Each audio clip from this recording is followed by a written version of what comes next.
The aura of light in the girl's hand formed into a war fan, which, like before, blocked the blast from the bug monster and severely injured it as its attack bounced back. As the creature recuperated from its previous attack, the woman pulled a pin from her hair and began to stab the creature.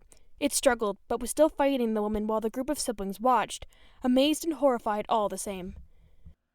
The bug monster attempted to flee from its assailant, but with her magic, she lit the creature on fire, burning it. It screamed, wild and echoey through the bulk of the forest. With the demise of the monster, a film which acted as an invisible barrier to the monster's captives popped like a bubble. With the attention of the girl off the bug monster, the quartet would now have to face their savior. Welcome to Before the Whispers, the radio-style prequel to Beyond Every Whisper. Please tune in to Before the Whispers on Spotify, Apple Podcast, and YouTube for the continuation of today's story, as it helps produce Beyond Every Whisper's cartoon pilot. Snap your fingers for the wonderfully talented voice actors and all of their hard work. And lastly, thank you for tuning in. Episode 3. Magic can be beautiful or deadly. The siblings froze in place. Emily was still lying helpless in Ian's embrace, barely conscious. Before they could prepare for it, the woman ran towards them, prioritizing Emily. Ian wasn't sure what to do when she approached him. The stranger smiled at him gently before nodding. Ian then got to his feet. Rue, seeing his distress, placed a supportive hand on his shoulder. I know it really sucks, but I know how to help. You can trust me. The woman got down on her knees next to Emily, almost immediately finding the mark on her neck. The others waited behind the pair, unsure of what was occurring. After a time of whispering to her, she lifted Emily onto her shoulders, making quick work with her feet. The two sped off further into the woods without an explanation. Hey! Where are you going? Sir or ma'am, you do understand English. Where are you taking her? We don't even know who you are. The chase through the woods picked up. Again, this time for Emily. Finally, the stranger, with Emily on their back, arrived at a hut and entered. She laid Emily down on a bed. Emily, struggling to stay awake, watched her attentively. What the fuck? Emily's older siblings quickly arrived at the door of the strange hut. The door, however, was already unlocked and slightly ajar, thanks to Emily and the woman having entered just prior. Rue, the aggressive protector, then proceeded to kick the door the rest of the way open. What the hell do you think you're doing? Who are you? What are you? What the fuck was that thing? You know, the bug monster? You show up after chasing us in the forest to destroy that thing, and then run off with our younger sister? What's your deal, bitch?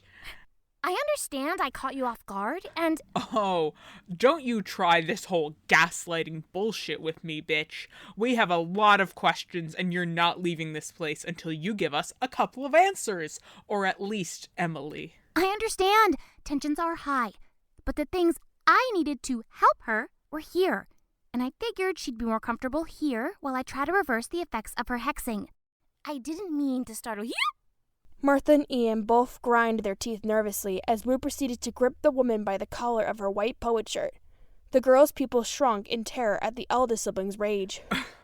Well, you did a fucking doozy of a job with that, didn't Rue, ya? stop! The group's attention was immediately held captive by Emily, who now had stepped up from the bed the woman had laid her on earlier. She just saved my life. She's at least owed the chance to be heard out. She just saved all of us from that monster. It's unfair to attack her even in a panic. It's 4 versus 1. Please, Rue. I promise I can explain everything. Or I will explain as much as I'm able to. Fine. It's only fair. Let's settle down and we can try to have a chat. This is very awkward. Tea, anyone? It might help. Being hexed is a very traumatizing experience, as is being held and threatened in your own home. We also need to have a very challenging conversation, and it might be nice to have the caffeine boost.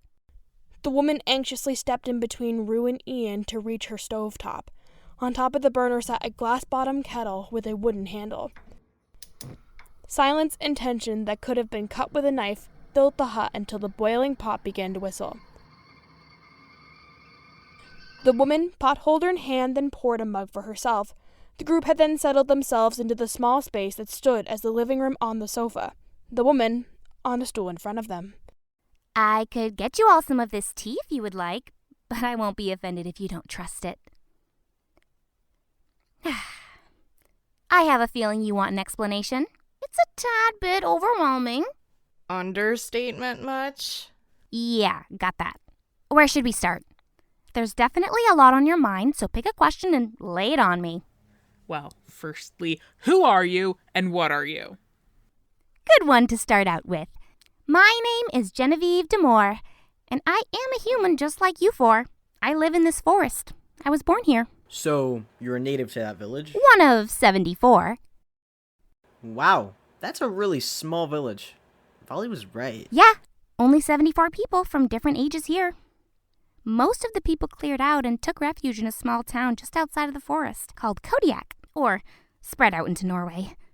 As a matter of fact, the population of my people is fairly large over there. A close friend of mine goes back and forth. What's so special about this forest? Well, it's a magic forest, I suppose. Ha! Told you. Everyone who lives in this forest practices a magic, of sorts, inherited from our ancestors or taught to us by our parents and elders. For example, I practice potions, and I am a magical protector from the evils of the woods. That brings me to my next question, actually. What the hell was that bug thing? That was a corruptor. They're evil magical creatures who lure pure or neutral beings, such as humans, into their force field of sorts and kill or torture them. My job as a protector, or a corrupted hunter, as they call me, is to destroy them. Once formed, a corruptor will terrorize and torture any living being that they can get their hands on. It's to fuel themselves and create more power. They're very dangerous, and once found, they must be destroyed. Considering this is a magic forest, how do you know what is and isn't corrupted? When a corruptor touches or engages with a human, they leave a mark of sorts. You know that mark on your neck? That's a sigil. A spell's outcome, if you may. In our practices, we don't create as many sigils because they're very powerful magic and could hurt those we use it on. Corruptors, however, do what they want, and in the process have hurt those they attack. Some of these spells, or curses I guess you could call them, paralyze, harm, or infiltrate people's psyches. That's fucked up. Huh? It's awful, was what I meant. May I ask all of you a question? I know this is kind of my question and answer session, but how did you end up in this forest in the first place?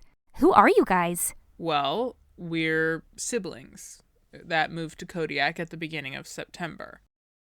We hadn't had the chance to investigate the half-mile forest right next to our house, and took up the chance. I'm Ian, by the way. Oh, I'm Emily. I'm Rubina, but please call me Rue, and this is Martha. You four are mistaken. This forest is over 40 miles of wooded area. We figured that out very quickly. We heard a siren of sorts call out to us, and we followed it. It led us to meet a spirit who gave us these. Emily presented her fragment of Burkano. You're the protectors of Birkenau! Which answer is the right one? So you met Valley, the demigod of light. Yeah. If by met you mean getting scared the living shit out of by, you are correct. Have any of you used them yet? Do you know how they work? Yeah, no, we really haven't. Except that one time it activated on its own for Martha when those other things attacked us. The robots! Oh yeah, I have a question. Do you know anything about these two robots that tried to steal the charms from us? Oh yeah, I do actually. Martha, you've come across the knuckleheads known as Gear and Athena. Gear and Athena? They've been in this forest for a long time. Before then, not much of their origin story is known. They are a married couple, each the firstborn of the Robo royalty rival kingdoms. They lost their place as their rightful rulers to their respective kingdoms due to their forbidden marriage. Not much is known as to their intentions on Earth besides possible exile or their lust for power. Any of that could be an explanation as to why they're trying to steal the fragments. That's why they were trying to go after Martha. Then the charm lit up and tossed them away, but she didn't, do anything. Well, from what I know about the fragments themselves, and Valley, they aren't triggered by a spell. Rather, they respond to Martha's passive thoughts. When Martha's fragment protected her from Gear and Athena, I'm willing to bet that Martha's goal was to find a way to be safe long enough to escape them. Thus, the fragment worked for her. Passively. Passively, automatically? That scares the shit out of me. What the fuck? Well, let's not panic. If one learns how to actively use them safely, passively should come like muscle memory. So, here comes my next question. How do we learn how to use them? I am just a normal mage, but I suppose the same logic applies. Put yourself in an environment that allows you to learn your limits. Yeah, but where do we go for that? Well, I could teach you. What qualifications, pray tell, do you have to teach us how to use the fragments of Burkano? I am the only person from this forest you have some sort of connection with. Isn't that enough? Those that you trust the best train you the best. I mean, I trust you, so... Same here. You saved my life before we even knew your name. It takes a little more from me and Martha. Right, Martha? Well, it takes time, but once you do, trust will be the qualification itself, won't it? I promise I want to gain that trust and help you learn how to use magic. How you're taught can determine whether magic can be beautiful or deadly. Would you four like to stay the night? Twilight and night hours can be scary in this forest if you try to leave. All right, if we must. The group continued getting to know one another, Genevieve answering questions as best as she could, until the darkness had turned the outside into a void. Unlike night outside of the forest, twilight hours felt like a black hole. With nowhere to go, the group finally settled into sleep. Ian and Emily were on the sofa. Rue and Martha had settled themselves into similar positions with a pillow on the floor. I know there isn't a lot of sleeping room, but if we hang out more, I can rearrange my furniture. It'll do. Thank you. Well, get some sleep. Good night. Good night. Buenas noches. Sweet dreams. Good night. Good night, Martha. Thank you for tuning in to the Before the Whispers audio series Season 1. Before the Whispers was created, produced, and written by Mary White. Script editing by Cab Mason. Voices by Mary White, Elise Roseman, Kat Mason, Anna Stein, Ethan from Hala Films RP, and Malak Zainadine. Music is Code Warriors Heston Mims by Immuno. Finally, we want to thank every one of you for all of your support. Before the Whispers is a small, independently made audio show with a lot of work and love put into it. So we hope to see you around as we continue to grow in our skills. This is Mary White saying goodbye.